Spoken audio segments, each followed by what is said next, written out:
किंतु हमारे जीवन का उद्देश्य केवल अपने पेट की क्षुधा को मिटाना नहीं होता। हमारे जीवन का उद्देश्य है इस जन्म ईश्वर के और समीप आना।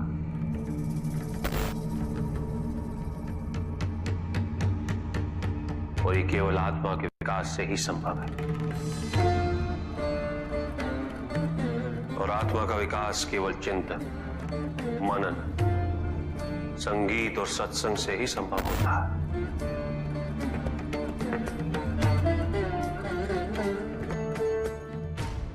आत्मा का यही विकास मनुष्य को उसकी मनुष्यता से उबार कर ईश्वरत्व की ओर ले जाता है।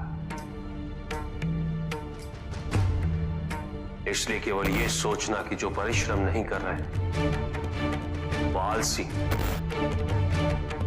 ये उचित नहीं।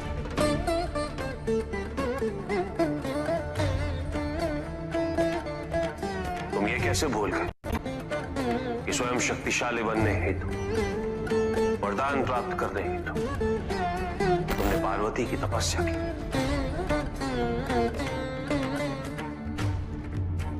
क्या तुम अपनी तपस्या को आलस्य का उदाहरण मानोगे? अपने पेट की क्षुधा को मिटाना नहीं होता।